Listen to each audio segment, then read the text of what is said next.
Ciao a tutti, oggi sono qui in una location speciale con un ospite speciale, Benjamin Lacombe, che ho avuto modo già di portare sul canale qualche anno fa, raccontando storie di fantasmi del Giappone.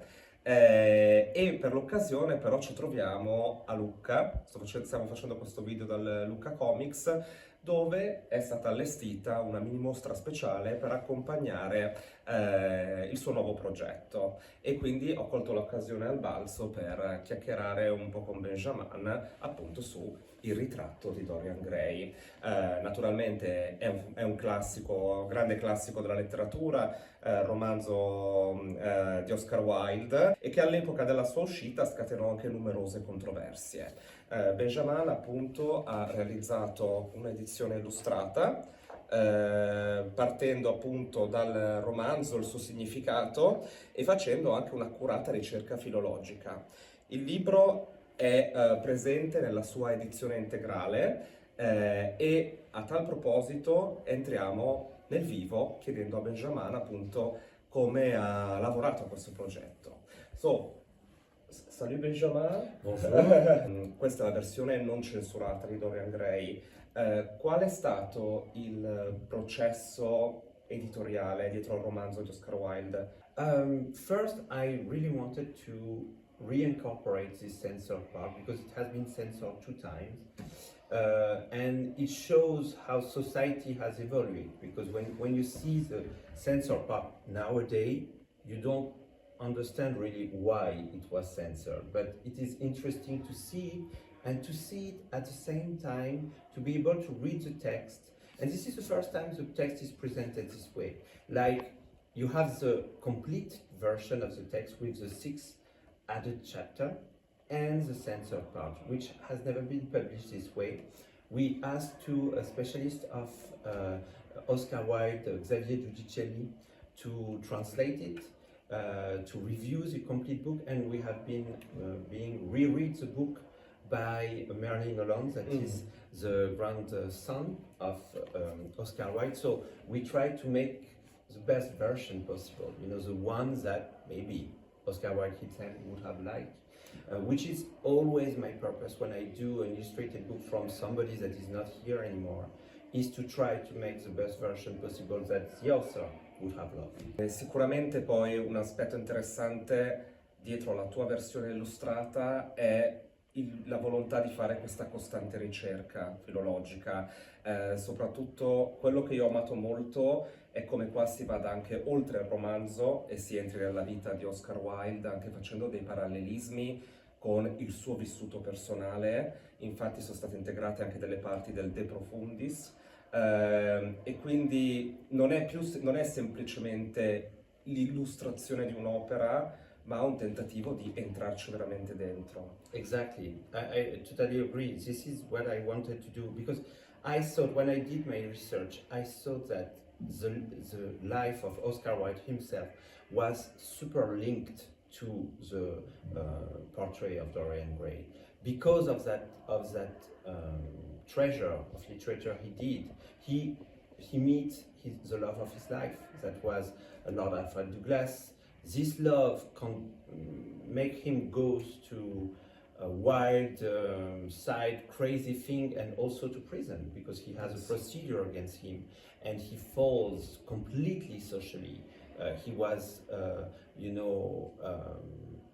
left by everybody because of that, because of the shame of being homosexual and publicly, so. And it was very interesting also to tell this story, and to tell this story using images to create the atmosphere and the feeling, but using also his own words, because he wrote a very powerful letter from the prison, De Profundis, to Lord Alfred Douglas, and I reused part of this to create a sort of narration. It was very important for me, because also is telling you a lot of what it is to be an artist. And what is very interesting for me is you have forwards of Oscar Wilde that he did for the first edition hardcover of Dorian Gray, where he expressed his vision of art, of beauty, and everything. And it is before the publication of Dorian Gray. And then at the end, I put a text from De Profundis, and you have a complete different artist that have going through so many difficulties of life, and that understood life and his art completely different. So it's almost, you know, a travel inside the brain of Oscar Wilde himself and inside of what it is to be a transgressive artist. E il libro stesso appunto ha ottenuto tantissime controversie all'epoca dell'uscita. It was a giant controversy. It was like often when I talk about how much you know, this was huge, I talk about when Britney shaved her head. You know, it was that level of, you know, of huge, how to say that, controversy. And it was also used as a proof. Yeah, which is crazy to think, and even nowadays again, this is something. Our society is now reviewing the past and judging the artist, or judging their art and judging the artist because of their art, which is very weird for me, because I think art should be something that cannot be labeled and that has to be completely free, you know. And so to use literature or art to condemn somebody is something that for me is really problematic. And even if we go outside of the book, I would like to know, what do you think about separating the art and the artist? You know, for me, it's a delicate subject for everything. You cannot have you have, for me, the main rules that should be art and artist are completely divided. You know, this is the main rule, and then you have exception. yes, You know, you have exception when, for example, there is an artist in France, and a very important book that has been published by Vanessa Springora. It was about the consentment and how she was seduced by an author because of his art, because of his literature, and his literature was pedophile literature, using the fact that he was a very good writer to seduce young audience. So in that case, it's impossible to separate the artist to the art, because that case he used his art to make his crimes, you know. So it's different. You understand? Yes. So in that case, it's impossible to separate. But in most of the case, for example, for me, in the case of Oscar Wilde, you should. It's not because he wrote Dorian Gray that he was gay. He could have wrote it without being gay. He could have wrote it to tell a story that was important to him, without being the character, without being the same, having the same feeling. We don't even know when he wrote Dorian Gray, if he has had you know, a relation with a man at that time, you know. So it's ridiculous to judge an artist, to judge the art and the artist the same way. I think it's very important to separate the two things. Yes. And so, who is Dorian Gray, and why do we have to meet him? Why do we have to still meet him today?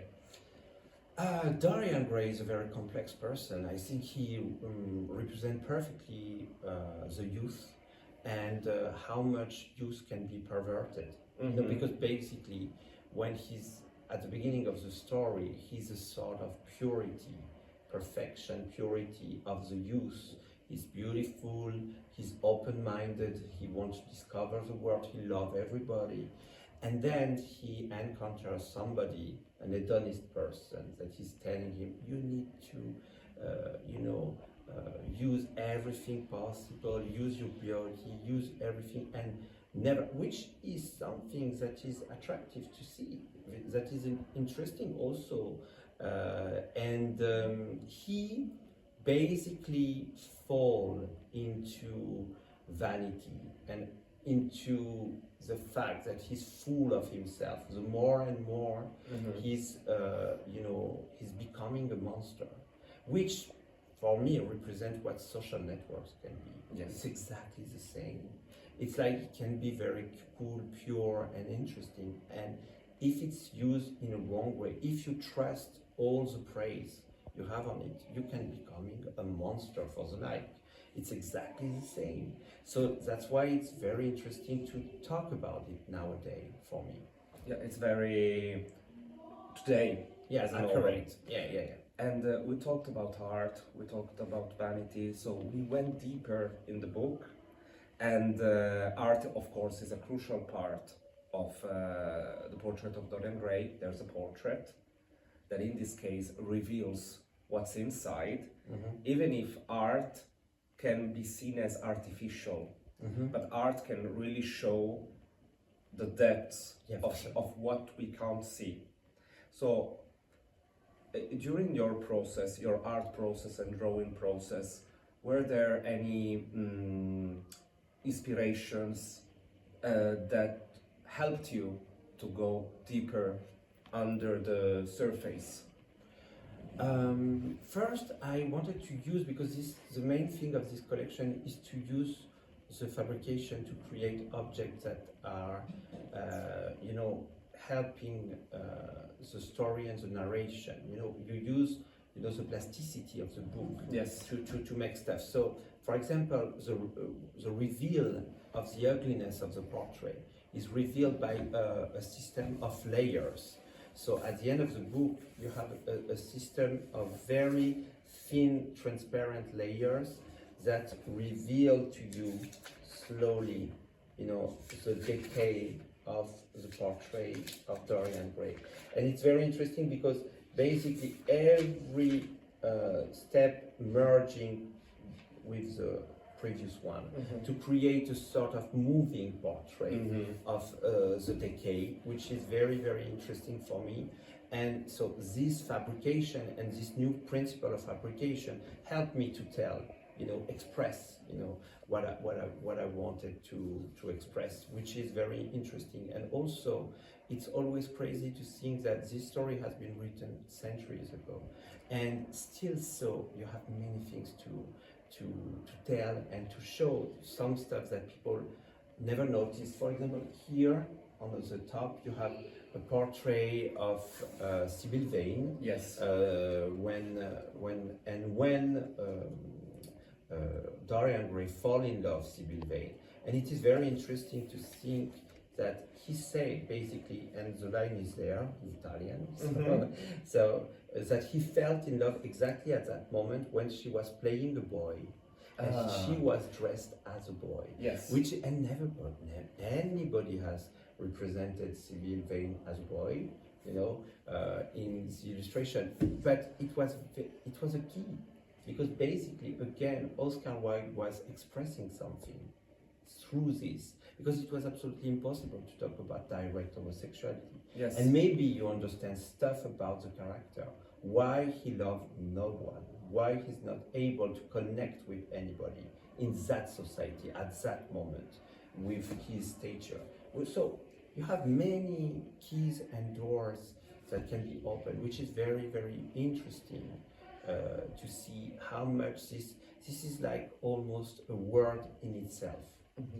And I also think it's very today as a novel, because for example we can do a last question, a last theme, because I see the themes of Dorian Gray and the way you explore them also through your hearts as a sort of parallel line with what is happening, for example, in lots of movies right now. Yeah. The cinema right now. And like exploring the body, also in an horror way. There's a new wave of body horror right now, also in France. Because there's like Julia Ducournau. So right.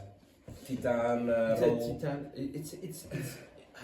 I'm happy you talk about that, because this is true that this novel has been like the blueprint of so many stories and visual stories. Yes. Because it's a very visual text. That's why also it has been illustrated from the very first edition that Oscar Wilde, directed himself. He chose the guys that did the covers, that did the font, and I reuse The same font. Adapted. Okay. But I made it my way, but it was obviously inspired by the first one. And the funny thing is, now this has been a blueprint for so many ways to express the alteration of a character physically, and the fact that you can hide something like a layer, and you have so many cinematic characters that is using this tool of the beauty, the expression of the beauty, and the inside, that is horrible, and something that is growing inside. And the interesting part is that there's always a relation also to femininity or queerness. Yes, and because mainly about this,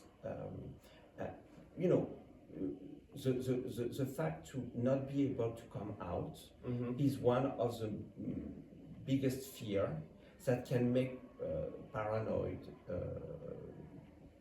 the higher paranoia possible. Yes.